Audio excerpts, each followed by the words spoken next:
So here's our roadmap for today. We've got 1, core classification, 2, surgical management strategies, 3, key clinical pearl, 4, classic exam trap, and finally, 5, quick recall test. Let's get right into it. Starting off with section 1, core classification. Let's do the anatomical breakdown.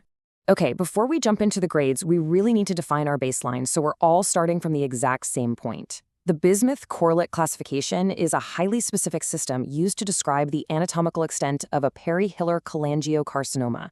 You know, what we often just call a Klatskin tumor. Now, the absolute most important landmark to keep in your mind here is the hepatic duct confluence. Every single classification grade we're going to talk about today is based entirely on how the tumor relates to that exact junction where the right and left hepatic ducts meet. It all revolves around the confluence. Now notice how the Roman numerals map perfectly as we physically ascend the biliary tree. Starting down at type I. Here the tumor is entirely below the confluence of the right and left hepatic ducts. The confluence itself, still completely intact. Moving up to type 2, well, the tumor now actually involves the hepatic duct confluence itself, but, and this is key, it doesn't extend significantly into either the right or the left ducts. Then we hit type 3, and this is where it branches out.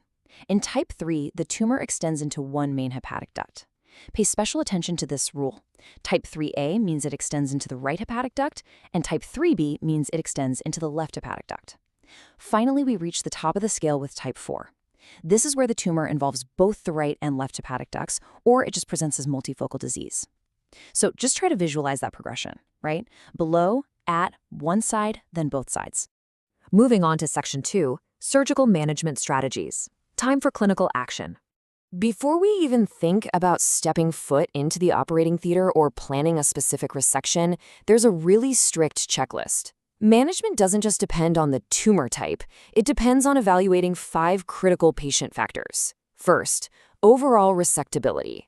Second, vascular involvement, like are the major vessels compromised? Third, the future liver remnant, meaning is there going to be enough liver left to actually sustain the patient after we remove the diseased portion?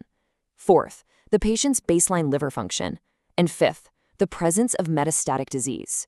You absolutely must assess these 5 pillars before committing to any surgical intervention. And this really brilliantly illustrates how the surgical severity escalates directly in step with our classification types. Look at how the magnitude of the procedure grows. For a type Y tumor, because it's below that intact confluence, surgical resection of the extrahepatic bile duct with an appropriate reconstruction might actually be possible. Step up to type 2, where the confluence is involved, and now the surgeon has to resect the hilar tumor and the bile duct confluence itself, which usually requires a much more complex biliary reconstruction.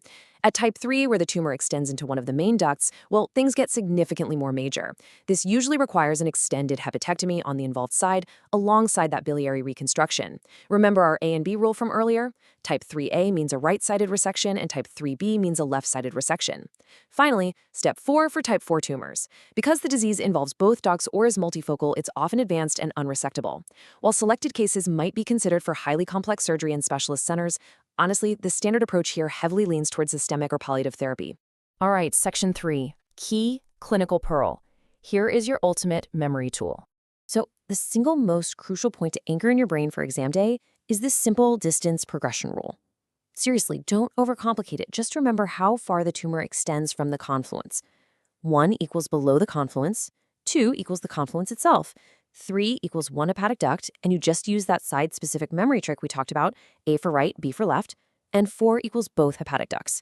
If you can memorize this exact breakdown, you can literally derive the entire surgical strategy backwards from it on test day.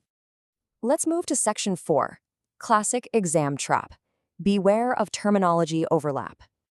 You really have to notice the overlapping terminology here.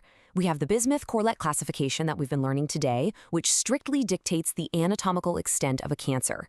But contrast this with the Bismuth classification. Notice it's missing the Corlette, which is used for the anatomical level of benign or iatrogenic biliary strictures. Examiners absolutely love to blur these lines in multiple choice questions. I mean, the names sound almost identical, right? But you must strictly separate the cancer classification from the benign stricture classification.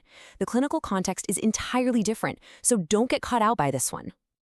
And finally, section 5, quick recall test. Let's test your knowledge.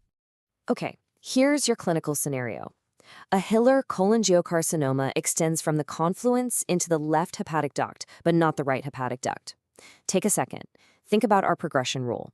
Think about our site-specific memory trick. Which type of tumor are we actually looking at here? Have you locked in your answer? The correct answer is Bismuth Corlette type 3B. If you got that right, huge congratulations.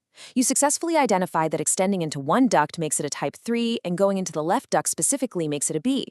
As we wrap up this explainer, I want you to leave with this thought. Isn't it just incredible how perfectly understanding a few millimeters of microscopic biliary anatomy serves as the ultimate key to planning massive, life-saving oncologic surgeries? I mean, the difference between a simple duct resection and a massive extended hepatectomy all comes down to knowing exactly where that confluence is and where the tumor is heading. Keep that in mind the next time you're reviewing these staging systems.